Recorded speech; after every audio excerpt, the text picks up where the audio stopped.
ससुराल में खाने का मज़ा नहीं आया। शादी के बाद विदाई का समय था। अंजलि अपने माँ से मिलने के बाद अपने पिता से लिपटकर रो रही थी। वहाँ मौजूद सब लोगों की आंखें नम थी। अंजलि ने घूंघट निकाला हुआ था। वह अपनी छोटी बहन के साथ सजाई गई गाड़ी के नज़दीक आ गई थी। दूल्हा अतुल अपने खास मित्र विकास के साथ बातें कर रहा था। विकास: यार अतुल, सबसे पहले घर पहुंचते ही होटल अमरूद बाग चलकर बढ़िया खाना खाएंगे। यहाँ तेरे ससुराल में खाने का मज़ा नहीं आया। तभी पास में खड़ा अतुल का छोटा भाई राकेश बोला, हाँ यार, पनीर कुछ ठीक नहीं था और रसमलाई में रस ही नहीं था। और वह ही कर जोर जोर से हंसने लगा। अतुल भी पीछे नहीं रहा। अरे, हम लोग अमरूद बाग चलेंगे, जो खाना है खा लेना। मुझे भी यहाँ खाने में मज़ा नहीं आया। रोटियाँ भी गर्म नहीं थी। अपने पति के मुंह से यह शब्द सुनते ही अंजलि, जो घूंघट में गाड़ी में बैठने ही जा रही थी, वापस मुड़ी। गाड़ी की फाटक को जोर से बंद किया। घूंघट हटाकर अपने पापा के पास पहुंची। अपने पापा का हाथ अपने हाथ में लिया। मैं ससुराल नहीं जा रही पिताजी, मुझे यह शादी मंजूर नहीं। यह शब्द उसने इतने ज़ोर से कहे कि सब लोग हक्के बक्के रह गए। सब नज़दीक आ गए। अंजलि के ससुराल वालों पर तो जैसे पहाड़ टूट पड़ा। मामला क्या था, यह किसी के समझ में नहीं आ रहा था। तभी अंजलि के ससुर राधे श्याम जी ने आगे चलकर अंजलि से पूछा, लेकिन बात क्या है बहू? शादी हो गई है, विदाई का समय है। अचानक क्या हुआ कि तुम शादी को नामंजूर कर रही हो? अतुल की तो मानो दुनिया लूटने जा रही थी। वह भी अंजलि के पास आया, अतुल के दोस्त भी।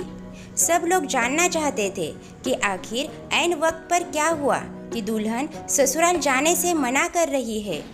अंजलि ने अपने पिता दयाशंकर जी का हाथ पकड़ रखा था। अंजलि ने अपने ससुर से कहा, बाबूजी, मेरे माता पिता ने अपने सपनों को मारकर हम बहनों को पढ़ाया, लिखाया व काबिल बनाया है। आप जानते हैं एक बाप के लिए बेटी क्या मायने रखती है। आप व आपका बेटा नहीं जान सकेंगे क्योंकि आपकी कोई बेटी नहीं है। अंजलि रोते हुए बोली जा रही थी, आप जानते हैं मेरी शादी के लिए व शादी में बारातियों की आवाभगत में कोई कमी न रह जाए, इसलिए मेरे पिताजी पिछले 1 साल से रात को 2-3 बजे तक जागकर मेरी माँ के साथ योजना बनाते थे। खाने में क्या बनेगा, रसोइया कौन होगा। पिछले 1 साल में मेरी माँ ने नई साड़ी नहीं खरीदी क्योंकि मेरी शादी में कमी न रह जाए।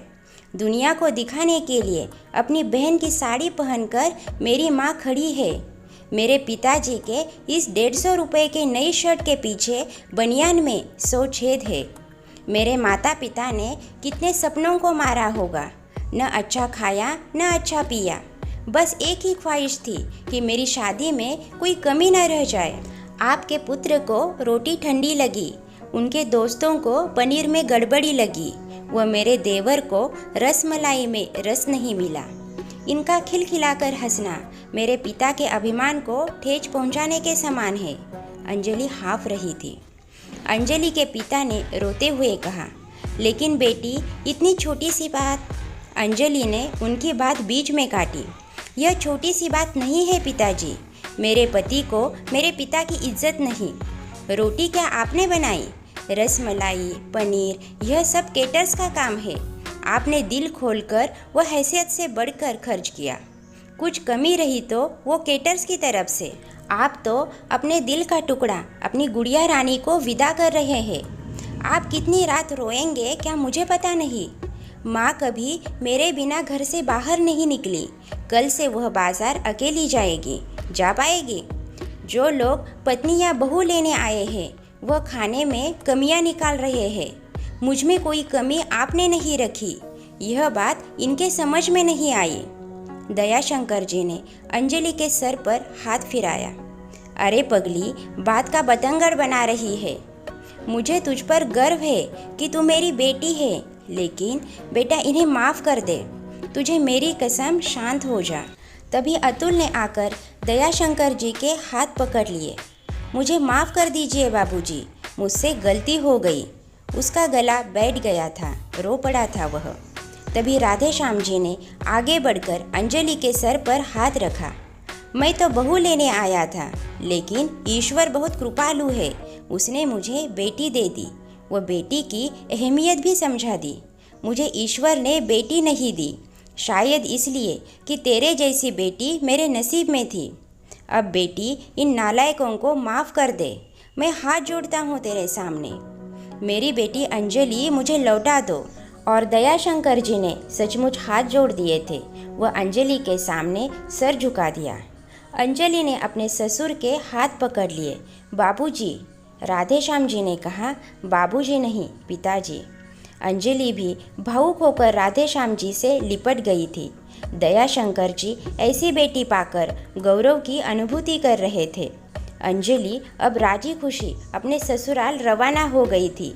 पीछे छोड़ गई थी आंसुओं से भीगी अपनी माँ पिताजी की आंखें, अपने पिता का वह आंगन जिस पर कल तक वह चहकती थी। दोस्तों, बेटी माँ बाप का अभिमान वह अनमोल धन होता है, पराया धन नहीं। कभी हम शादी में जाएं तो ध्यान रखें कि पनीर की सब्जी बनाने में एक पिता ने कितना कुछ खोया होगा, वह कितना खोएगा। अपना आंगन उजाड़कर दूसरे के आंगन को महकाना कोई छोटी बात नहीं। खाने में कमियां न निकालें। बेटी की शादी में बनने वाले पनीर, रोटी या रसमलाई पकने में उतना समय लगता है जितनी लड़की की उम्र होती है। दोस्तों, कहानी अच्छी लगे तो लाइक ज़रूर कीजिए और ऐसी ही कहानियाँ सुनने के लिए हमारे चैनल को सब्सक्राइब कीजिए। मिलते हैं अगली कहानी में। धन्यवाद।